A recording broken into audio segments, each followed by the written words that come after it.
ওকে, so ইটেপসের প্রথম ক্লাসে সবাইকে স্বাগতম। তো প্রথম ক্লাসে আজকে আমরা দেখবো সেটা হচ্ছে আমরা একটা বিম আঁকা শিখবো ইটেপসে। সে বিমটা হবে এই বিমটা 10 ফিট স্প্যানের বিম, সিম্পলি সাপোর্টেড বিম, এবং এটার ক্রস সেকশন এখানে দেওয়া আছে যেটা হচ্ছে এখানে 10 ইঞ্চি বাই 20 ইঞ্চি। এর ম্যাটেরিয়াল প্রপার্টি হবে কংক্রিট, হবে স্ট্রেংথ 3.5 KSI এর, আর রডের স্ট্রেংথ হবে 75 KSI। ওকে, সো প্রথমে আমরা চলে যাবো ইটেপসে গিয়ে আমাদের এখন যে কাজটা করতে হবে সেটা হচ্ছে একটা নিউ মডেল নিতে হবে। সো নিউ মডেল আমি যে এখান থেকেও নিতে পারি, অথবা এটা শর্টকাট এখানে নিতে পারি, অথবা কন্ট্রোল এন দিয়েও নিতে পারি, অথবা ফাইলে গিয়ে নিউ মডেল নিতে পারি। তাহলে আমরা নিউ মডেল নিলাম। নেওয়ার পরে এখন ইনিশিয়ালাইজেশন অপশন আমাদের সেট করতে হবে। প্রথমটা হচ্ছে use saved user default settings, মানে কোনো সেটিংস যদি আমি সেভ করে রাখি ওটা দিয়ে আমি ইউজ করতে পারবো। সেকেন্ড অপশনটা হচ্ছে use settings from a model file, আমার পুরান যে মডেল ফাইলে আমি যে সেটিংসগুলো দিয়ে রেখেছি ওটা দিয়ে আমি ইউজ করতে পারবো। আর use built in settings with, মানে এখন আমি একবারে নতুন করে সেটিংসগুলো দিতে পারবো। তো আমরা এখন এটা দিয়ে কাজ করছি। তাছাড়া এই উপরে দুইটা সম্পর্কে যদি আরও জানতে চাই তাহলে এই যে এখানে মাউসটা জাস্ট আমরা রাখবো বা হোভার করবো, তাহলে আমরা দেখতে পারবো। ওকে, তো ডিসপ্লে ইউনিটস এখানে 3 ধরনের ইউনিটস আছে। একটা হচ্ছে metric SI, metric MKS, US customary. তো আমি ইউএস কাস্টমারি দিয়ে কাজ করবো কারণ আমি যে কোডটা ফলো করছি সেটা হচ্ছে ASI 14। ওকে, সরি ASI কেন বললাম জানি না। স্টিল সেকশন ডাটাবেস আমরা AISC 14 এটাই থাকবে, সমস্যা নেই। স্টিল ডিজাইন কোড আমরা এটাই রাখতেছি, চেঞ্জ করতেছি না। এবং এখানে প্রত্যেকটা জায়গায় কিন্তু আপনি দেখতে পারবেন ইউএস কাস্টমারে আমরা নিলাম, এখানে আমাদের কী কী শো করবে এখানে রাখলে আমরা দেখতে পাচ্ছি। এখানে অ্যাবসোলিউট ডিস্টেন্স ফিটে শো করবে, স্ট্রাকচার এরিয়া ফিটস করে শো করবে, অ্যান্ড এটসেট্রা যা যা আছে। দেন AISC, ওকে এটা থাকুক, এটা হচ্ছে স্টিল ডিজাইন কোড, এখানে সম্পর্কে বলছে। দেন কংক্রিট ডিজাইন কোড আমি ACI 2014 ইউজ করবো, সো এখানে যা দেওয়া আছে তাই থাকবে। এবং ACIটা এখানে আমি ওপেন করে রেখেছি, ACI 2014 PDF। ওকে, রাইট, তাহলে আমরা এখানে ওকে করে দিলাম। এখন যে জিনিসটা আসছে সেটা হচ্ছে যে number of grid lines in X direction, number of grid lines in Y direction. তো আমরা আঁকছি একটা সিম্পলি সাপোর্টেড বিম। ওকে, তো এই সিম্পলি সাপোর্টেড বিম আঁকার জন্য আমাদেরকে এই গ্রিড লাইনের ব্যাপারটা বুঝতে হবে। তো এটা আমরা একটু আগে দেখে আসি। সো আমি যদি এখানে একটা সিম্পলি সাপোর্টেড বিম আঁকতে চাই, মিনিং সাপোজ এটা আমার বিমটা, ওকে স্ট্রেট হয়নি, তাহলে আমার গ্রিড লাইন কিরকম হবে? সরি, এখন এক্স ডাইরেকশন হচ্ছে আমার এই বরাবর, রাইট? এটা হচ্ছে আমার এক্স ডাইরেকশন। তো এক্স ডাইরেকশনে কয়টা লাইন আছে এটা বলতে কিন্তু আসলে এক্স ডাইরেকশনের প্যারালাল লাইন বোঝায় না, তাহলে এটা স্পেসিংটা কিন্তু আসলে ওয়াই এর দিকে হয়ে যাচ্ছে। এখন এক্স ডাইরেকশনে কয়টা লাইন আছে এটা বলতে এক্স ডাইরেকশনে কয়টা লাইন। সো আমি যদি এক্স ডাইরেকশনে আমি যদি এখানে এভাবে একটা লাইন আঁকি, দেন এখানে একটা লাইন আঁকি, এই দুইটা লাইন আমার ওয়াই অ্যাক্সিসের প্যারালাল, বাট এদের যে ডিস্টেন্সটা তা কিন্তু এক্স অ্যাক্সিস বরাবর। সো এক্স অ্যাক্সিসে কয়টা লাইন বলতে আমি আসলে এইভাবে এই ভার্টিক্যাল লাইনগুলোই বুঝবো, মানে ওয়াই এর প্যারালাল, এক্স এর পারপেন্ডিকুলার। তো এই সিম্পলি সাপোর্টেড বিম আঁকতে আমার যেহেতু এখানে একটা সাপোর্ট আছে এবং এখানে একটা সাপোর্ট আছে, তার মানে আমার গ্রিড লাইন এখানে একটা হবে এবং এখানে একটা হবে। সেই ক্ষেত্রে আমার এক্স অ্যাক্সিস বরাবর গ্রিড লাইন আছে একটা, দুটা। ওকে, তাহলে আমি এখানে দিয়ে দিচ্ছি যে number of grid lines in X direction, এটা হয়ে যাচ্ছে 2। এখন number of grid lines in Y direction এটা দিব আমরা, number of grid lines in Y direction, যেহেতু একটা সিম্পলি সাপোর্টেড বিম, সো আমরা ওয়াইকে রেড ধরি, অ্যান্ড এদিকে হচ্ছে আমাদের ওয়াই ডাইরেকশন। ওকে, এটা বেশি বড় হয়ে গেছে। ওকে, সো এদিকে যদি হয় ওয়াই ডাইরেকশন, তা আগের মতোই কাহিনী। তো ওয়াই ডাইরেকশনে কয়টা লাইন আছে বলতে ওয়াই ডাইরেকশনে ডিস্টেন্স ওয়াইজ হবে, তার মানে ওয়াই ডাইরেকশনে কিন্তু আমার এখানে লাইন খালি জাস্ট গ্রিড লাইন একটাই আছে, কারণ আমি এখানে একটা বিমে আঁকছি। তো জিনিসটা অনেকটা এরকম, এক্সে বরাবর দুইটা, ওয়াই একটা, তো ওয়াই আমরা দিয়ে দিই একটা। ওকে, এটা যে সিম্পলি সাপোর্টেড বিম আঁকার জন্য যখন আমরা কোনো বিল্ডিং বা অন্য কিছু প্রজেক্ট করবো তখন এই গ্রিড লাইনগুলো আরও বেশি হবে, এটা আমরা বুঝতে পারতেছি। Spacing of greets in X direction, এটার মানে হচ্ছে যে এই গ্রিড লাইন থেকে এই সবুজ গ্রিড লাইন, এটা থেকে এই সবুজ গ্রিড লাইনের যে স্পেসিংটা, ডিস্টেন্সটা এটা কত, এটা আমাকে স্পেসিফাই করতে হবে। এখন আমার পুরো বিমটা কিন্তু এখান থেকে এই পর্যন্তই, তো আমার বিমটা ছিল 10 ফিটের বিম, দ্যাটস ওয়াই আমাদের এই স্পেসিংটা হবে 10 feet. Okay, spacing of grid lines in Y ডাইরেকশনে কিন্তু আমাদের গ্রিড লাইন জাস্ট একটাই আছে, তো সেই ক্ষেত্রে আমাদের এখানে স্পেসিং ডিফাইন করতে হবে না, যেহেতু একটাই আছে সো আলটিমেটলি সে 0ই ধরে নেবে, এখানে আমাদের কিছু করা লাগবে না, এটা 0 দেওয়ার দরকার নাই। ওকে, এরপর যে সিম্পল স্টোরি ডাটা, যেহেতু এটা আমরা জাস্ট একটা বিম ডিজাইন করছি, কোনো বিল্ডিং না, সো স্টোরি আমরা জাস্ট একটা দিয়ে দিলাম যাতে একদম নিচে না থাকে, একটু উপরে দেখা যায় সৌন্দর্য, এই আর কিছু না। দেন আমরা গ্রিড অনলিতে কাজ করবো, কারণ আমরা গ্রিডে কাজ করছি। ওকে, আমরা কোনো প্রি ডিফাইন্ড কোনো মডেলে কাজ করবো না, আমরা গ্রিড নিয়ে কাজ করছি, সাধারণত আমরা গ্রিড নিয়ে করে থাকি, আমরা গ্রিড অনলিতে দিয়ে ওকে করে দেবো। ওকে, সো ওকে করলে আমরা দুইটা উইন্ডো দেখতে পারবো, এটা হচ্ছে আমাদেরকে প্ল্যান ভিউ দেখাচ্ছে এবং এই সাইডের উইন্ডোটা আমাদেরকে 3D ভিউ দেখাচ্ছে। সো আপাতত আমার 3D ভিউটার কোনো দরকার নেই, আমি এটা কেটে দিচ্ছি, এটা পরে আমরা আনতে পারবো, কীভাবে আনবো এটা তখন আমরা দেখবো। তো এই যে আমি যে 10 ফিট ডিস্টেন্স নিয়েছিলাম, দেখুন এখানে কিন্তু 10 ফিট ডিস্টেন্স আমাকে শো করছে, এবং এই যে বাবলগুলো আছে এটা হচ্ছে ওয়ান ভিউ। ওকে ওকে, সো এই ভিউটা এখন আমি কীভাবে দেখতে চাচ্ছি, এই ভিউটা আমি এলিভেশনে দেখতে চাচ্ছি। তো এই যে এখানে এটা হচ্ছে এলিভেশনে গিয়ে আমি এলিভেশন 1 দেখতে চাচ্ছি। ওকে করলাম, এখন আমি এলিভেশন 1 দেখছি যে এটা আমার এ পয়েন্ট, এটা আমার বি পয়েন্ট, দুইটার মাঝখানে ডিস্টেন্স আমার 10 ফিট, রাইট? ওকে, সো এলিভেশন আমরা এটা রাখি, আমরা এই এলিভেশনেই আঁকবো যে, এবং আমরা বলেছিলাম না যে স্টোরি একটা দিয়েছি আমরা, সো এটা হচ্ছে বেস থেকে এই যে স্টোরি লেভেল, এই যে স্টোরি 1। সো এই নামগুলো আমরা আসলে চেঞ্জ করতে পারি, স্টোরি 1 এই নামটা আমরা চেঞ্জ করতে পারি, এটা আমরা এই ভিডিওতে দেখবো না, যেহেতু এটা বিমের ভিডিও, আমাদের দরকার নেই, যখন আমরা কোনো বিল্ডিং নিয়ে কাজ করবো তখন আমরা এগুলো দেখবো। ওকে, অলরাইট। সো এখন আমাদের যে কাজটা করতে হবে সেটা হচ্ছে, আমাদের এখানে মেটেরিয়াল ছিল, রাইট? সো বিম আমি ড্র করবো, বা ড্র করার আগে তো আমাকে বিমে কি মেটেরিয়ালটা ডিফাইন করতে হবে, দেন আমাকে বিমের সেকশন ডিফাইন করতে হবে। তো স্টেপ 1 হচ্ছে আমাদের ডেফিনেশন, এটার জন্য আমরা যেখানে যাবো সেটা হচ্ছে যে ডিফাইনে যে মেটেরিয়াল প্রপার্টিস, এখানে দেখুন কিছু মেটেরিয়াল প্রপার্টি আগে থেকেই দেওয়া আছে, যেমন এই যে 4000 PSI এর কংক্রিট দেওয়া আছে, দেন A615 গ্রেড 60, মানে 60 গ্রেডের ASTM 615 অনুযায়ী যে গ্রেড 60 এর স্টিলটা থাকে ওইটা এখানে ডিফাইন করা আছে। সো আমি চাইলে এটা চেঞ্জ করতে পারি, মডিফাই করতে পারি, অথবা আমি এখানে অ্যাড নিউ দিতে পারি, অথবা অ্যাড কপি অফ মেটেরিয়াল দিতে পারি। সো আমি এখানে অ্যাড নিউ মেটেরিয়াল দিচ্ছি, ওটা থাকুক, কোনো সমস্যা নেই। এটা ইউনাইটেড স্টেটস, চায়না, ইউরোপ, ওদের দেশে আলাদা করে ডেফিনেশন আছে, আমাদের যেহেতু বাংলাদেশ, আমাদের এখানে কোনো ইয়ে নেই, সেই ক্ষেত্রে আমরা ইউজ করব। দেন মেটেরিয়াল টাইপ আমি স্টিল না, আমি আগে কংক্রিট বানাতে চাচ্ছি, সো কংক্রিট, দেন ওকে। তারপর এখানে আমার চলে আসছে মেটেরিয়াল নেম কংক্রিট দিলে আসলে আমি কাজ করার সময় বুঝতে পারবো না যে এটা স্ট্রেংথ কত বা কি, এই কারণে আমি এটার নাম দিয়ে দিচ্ছি 3500 PSI। তাহলে আমি এখন বুঝতে পারছি যে এই মেটেরিয়ালটা হচ্ছে আমার 3.5 KSI এর। ওকে, দেন আমার মেটেরিয়াল টাইপ হচ্ছে কংক্রিট, দেন ডাইরেকশনাল সিমেট্রি, আইসোট্রপিক ঠিক আছে, সবই ঠিক আছে, স্পেসিফাই ইন্টেন্সিটি ঠিক আছে, wait per unit volume 150 pound পার ফিট কিউব, এটা আমরা সবাই জানি যে নর্মাল ডেন্সিটি কংক্রিটের ইউনিট ওয়েট এত, সো এটা চেঞ্জ করার দরকার। এখন মডুলাস অফ ইলাস্টিসিটি, এখানে কিন্তু আমার আসলে 4000 PSI এর জন্য দেওয়া আছে, কিন্তু আমার দরকার 35000 PSI এর জন্য। সো মডুলাস অফ ইলাস্টিসিটি এটা আমরা কীভাবে বের করবো, সেটা যেহেতু আমরা ACI 14 ইউজ করছি, ACI কোডে চলে যাই, যেখানে বলে দিয়েছে unless otherwise specified F'(C) shall be based on 28 days tests. If other than 28 days tests are test age for F'(C) shall be indicated in the construction documents. ওকে, এটা আমাদের দরকার নেই। যেখানে বলছে for normal weight concrete modulus of elasticity বের করার formula হচ্ছে এটা হচ্ছে 57,000 √F'(C) in PSI। Okay, so এটা আমরা দিয়ে দিব, এটা সরাই দিলাম, 57,000 into SQRT square root of, আমরা চাচ্ছি PSI তে বসাতে হবে কিন্তু ইউনিটটা, তাহলে 3500 PSI দিয়ে দিলাম, এন্টার, ব্যাস। এখানে মডুলাস অফ ইলাস্টিসিটি এসে বললো। দেন ডিজাইন প্রপার্টি ডাটা, এখানে modify show material property design data, এখানে গিয়ে এই যে এখানে 3500, এখানে কিন্তু 4000 দেখাচ্ছে, এটা আমরা 3500 করে দেবো। And then light weight concrete আমরা ওকে করবো না, কারণ এটা আমরা নর্মাল ওয়েট কংক্রিট ইউজ করছি। অলরাইট, ওকে করে দিলাম, হয়ে গেল। ওকে, সো আমাদের 3500 PSI মেটেরিয়াল কিন্তু রেডি হয়ে গেছে। এখন অ্যাড নিউ মেটেরিয়ালে আমি স্টিলটা দিব, ইউজার স্টিল। ওকে, স্টিল, এখন স্টিল হবে আমার 75 KSI, রাইট?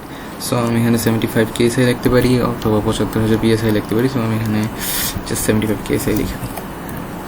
ওকে ওকে, তো হচ্ছে স্টিল। ওকে, এখানে কিন্তু কংক্রিটেরটাই দেখাচ্ছিল, তো আমি এখানে স্টিল করে দিলাম, পরে কংক্রিট করে দিলাম, এই যে কংক্রিটের ইউনিট দেখাচ্ছে, জাস্ট স্টিল করে দিলাম, এই যে স্টিলের ইউনিট দেখাচ্ছে। মডুলাস অফ ইলাস্টিসিটি কিন্তু স্টিলের সবসময় এটাই আনলেস কোনো এক্সপেরিমেন্টাল স্টিল হয়ে থাকে। দেন আমরা এখানে যাব 75-এর জন্য, এখানে মিনিমাম ইল্ড স্ট্রেস, এখানে এটা কিন্তু চেঞ্জ হবে, মিনিমাম ইল্ড স্ট্রেস হবে 75-3। ওকে, আর এখানে কত মিনিমাম টেনসাইল স্ট্রেংথ, এটা কিন্তু এই FY এর 1.5 হয়, সো আমরা দিব 1.5 ইন্টু 75123। ওকে, হয়ে গেল। দেন FY এটা হবে 25-1-2-3, এটার 1.1, অলরাইট। অ্যান্ড দেন এটা হবে এটার 1.5, সো এখানে কত আসছে সেটা লিখবো 82500 ইন্টু 1.5, অলরাইট। ওকে, সো এই আমাদের স্টিল ডিফাইন করা হয়ে গেল, অলরাইট। আচ্ছা, স্টিলটা আমরা এই 60 গ্রেড দিয়ে করবো, জাস্ট 75 KSI ডিফাইন করে দেখালাম কীভাবে ডিফাইন করতে, বাট আমরা এখানে 60 দিয়ে করবো। সো এইটা একটু চেঞ্জ করে নিই,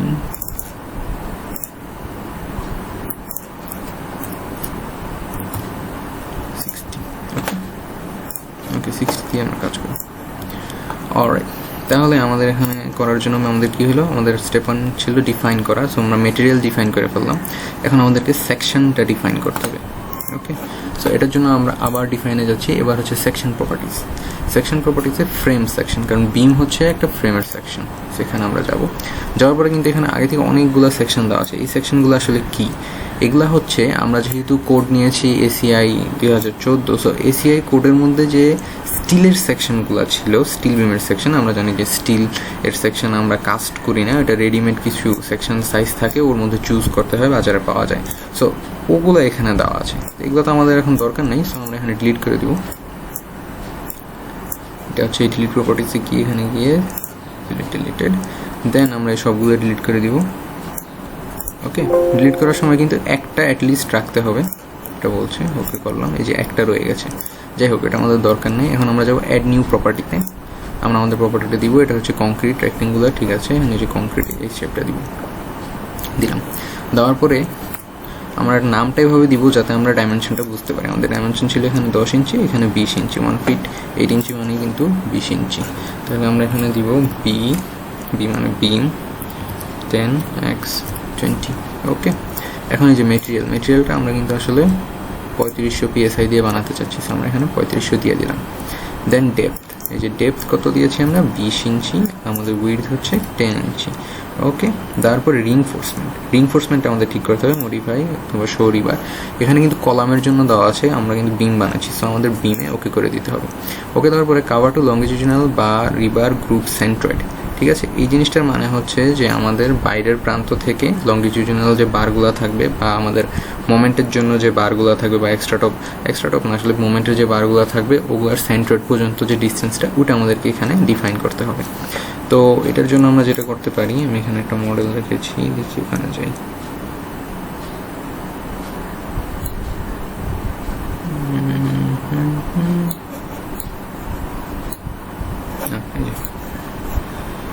ওকে, তো এখানে সেটা হচ্ছে আমাদের প্রথমে এখানে 3টা ডিস্টেন্স বের করতে হবে। একটা হচ্ছে যে লাল রঙের বার যেটা, এটা কিন্তু আমাদের স্টিয়ার আপ। ওকে, আর এটা হচ্ছে কংক্রিটের আউটার সেকশন। আমি এখানে লাইন নিয়ে একটু বাইরে দেখাই, তাহলে সুবিধা হবে।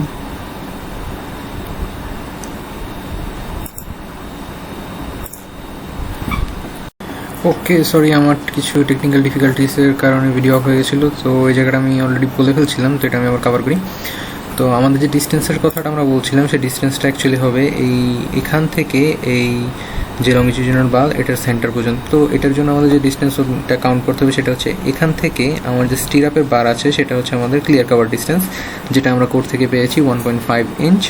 দেন আমাদের এই যে স্টিরাপ এর নিজস্ব একটা জায়গা সে দখল করা, অর্থাৎ তার ডায়ামিটারটা নিতে হবে। এখানে আমি নাম্বার 3 বার আমরা ধরে নিচ্ছি যে স্টিরাপের জন্য ইউজ করা হয়েছে, সো নাম্বার 3 বারের ডায়ামিটার হচ্ছে 0.31। দেন আমাদের এখানে যে মেইন বারটা আছে তা আমরা ধরে নিচ্ছি 20 mm বা 5 নম্বরের বার। তার মানে এখানে তার যেহেতু অর্ধেক পর্যন্ত গিয়েছে, তার মানে তার ডায়ামিটার হবে না, তার রেডিয়াস হবে। সো 5 নম্বর বারের রেডিয়াস হচ্ছে আমাদের 0.31। তাহলে আমাদের যে এখানে ডিস্টেন্সটা হবে তা হচ্ছে 1.5 + 0.31 + 0.31। তাহলে আমাদের আসছে অনেকটা 2.3 এর মতন। আমি এখানে 2.3 দিয়ে দিচ্ছি, 2.3। ওকে, সো সব সেট হয়ে গেলো, ওকে করে দিলাম। এখন আমাদের যেটা করতে হবে সেটা হচ্ছে ড্র। তো বুঝতেই পারছি যে ডিফাইনে গিয়ে ডিফাইন করেছি, তো ড্রতে গিয়ে ড্র করবো। সো এখানে যাওয়ার পরে draw beam column brace objects, এখানে এটা নিব, অথবা এই যে এখানে শর্টকাট আছে এটা নিয়ে নিব। নেওয়ার পরে এখানে আমাদের যেটা আসবে, এখানে একটা উইন্ডো আসবে, এখানে আমাদের প্রপার্টি এটা আমাদের চেঞ্জ করে এই যে আমরা যে B10X20 এই যে আমাদের প্রপার্টি যেটা বানিয়েছিলাম এটা আমরা নিয়ে নিব। নেওয়ার পরে এই যে এখানে আমাদের মাউসটা এখন চেঞ্জ হয়ে গেছে, সো এটা আমরা একটু এলিভেশন নিয়ে নিই। ওকে, চেঞ্জ হওয়ার পরে এই যে এখানে যদি আমি রাখি তাহলে গ্রিড 1 শো করছে, এখানে ক্লিক করব। করার পরে এই যে গ্রিড 2 এখানে এসে ক্লিক করলে কিন্তু যে আমার দেখাচ্ছে 10 ফিট হয়ে যাচ্ছে। এখন এটা কিন্তু কেয়ারফুলি করতে হবে, কারণ আমি যদি এখানে রেখে ক্লিক করে দিই তাহলে কিন্তু এটা 6 ফিটের হয়ে যাবে। তো দুইটা গ্রিড নেওয়ার আরেকটা সুবিধা হচ্ছে এটাই, যেখানে আমার শো করছে। যেমন আমি যদি এখন 7 ফিটে রাখতে চাইতাম তাহলে এই যে আমার 7 ফিট খুঁজতে, এই যে আমার 7 ফিট খুঁজে পেতে একটু কষ্ট হয়ে যেত। এই কারণে গ্রিড পয়েন্ট রাখাতে আমাদের সুবিধাও হয়েছে বরং। সো এখানে ক্লিক করে দিব, দেন রাইট ক্লিক করলে ছেড়ে দেবে। তো আমাদের বিম আঁকা হয়ে গেল। এখন আমাদের যেটা দরকার সেটা হচ্ছে সাপোর্ট। এটার জন্য অ্যাসাইনে যাব, যে জয়েন্টসে যাব, রিস্ট্রেন্টসে যাব।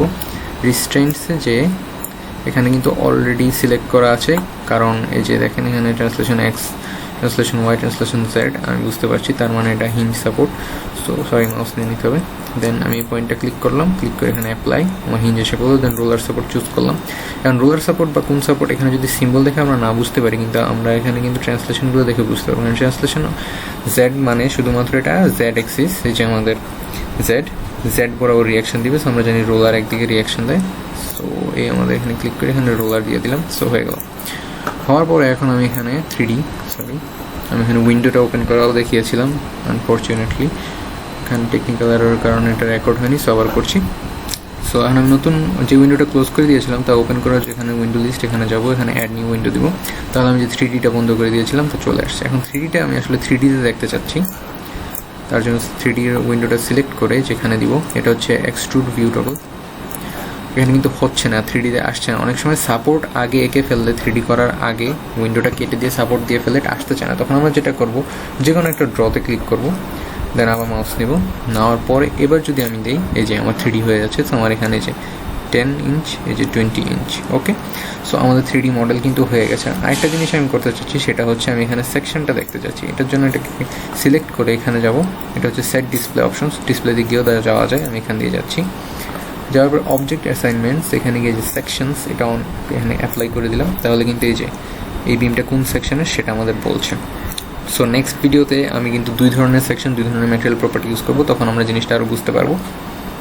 ওকে, এখানে আরেকটা জিনিস যেটা আমরা করতে পারি তা হচ্ছে এই যে objects view colour by section properties, এখানে দিয়ে দিলে যদি 2-3 সেকশনের থাকে তাহলে 2-3টা ধরনের সেকশন থাকলে 2-3 ধরনের সেকশন 2-3 ধরনের কালারে শো করবে। এটা আমরা নেক্সট ভিডিওতে ভালো বুঝতে পারবো, এখানে হয়তো আমরা তো বুঝতে পারছি না। তো ভিডিওতে এই পর্যন্তই ছিল, কিন্তু আরেকটা জিনিস যেটা আমি দেখাতে চাচ্ছি সেটা হচ্ছে এখানে আমাদের যেহেতু বিমের আমরা একটা ডাইমেনশন দিয়েছি, এটা কংক্রিটের বিম, 3500 PSI কংক্রিটের বিম, তার মানে এর একটা সেলফ ওয়েট আছে। সো এখানে যদি আমরা কোনো লোড নাও দেই তাও কিন্তু এই সেলফ ওয়েটের জন্য একটা শিয়ার ফোর্স এবং বেন্ডিং মোমেন্ট আসবে, এবং ওটাই আমরা দেখতে চাচ্ছি। তো এটার জন্য আমরা যেটা করব, এটা আগে অ্যানালাইজে যাব, চেক মডেল রান করার আগে সবসময় চেক নিয়ে নেওয়া ভালো, তাহলে বোঝা যায় model has been check, no warning message, কোনো ওয়ার্নিং নেই, তার মানে মডেলে কোনো সমস্যা নেই। ওকে, সো এখন আমরা অ্যানালাইজে গিয়ে set load cases to run. Then load case কিন্তু আমরা কোনো 1.4 LL DL এগুলো কোনো কিছু ডিফাইন করিনি, সো এটা জাস্ট সেলফ ওয়েটের জন্যই হচ্ছে।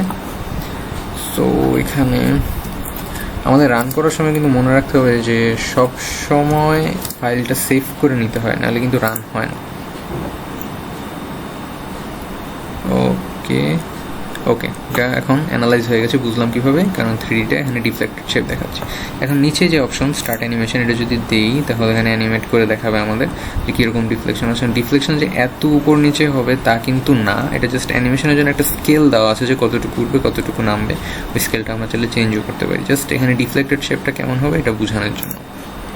ওকে, সো এটা হয়ে গেল। এখন আমি যেটা দেখতে চাচ্ছি সেটা হচ্ছে আমার এখানে শিয়ার ফোর্স কত, বেন্ডিং মোমেন্ট কত, এটা দেখার জন্য বিমটা সিলেক্ট করলাম, করে এখানে যাওয়ার পরে শিয়ার টু শো ভ্যালুস, এখানে অ্যাপ্লাই দিয়ে দিলাম, তাহলে এখানে কিন্তু আমার ভ্যালুও দেখাচ্ছে। ওকে, এখন আমি মোমেন্টে এখানে গিয়ে অ্যাপ্লাই দিয়ে দিলাম, তাহলে এখানে আমার মোমেন্টটাও দেখাচ্ছে।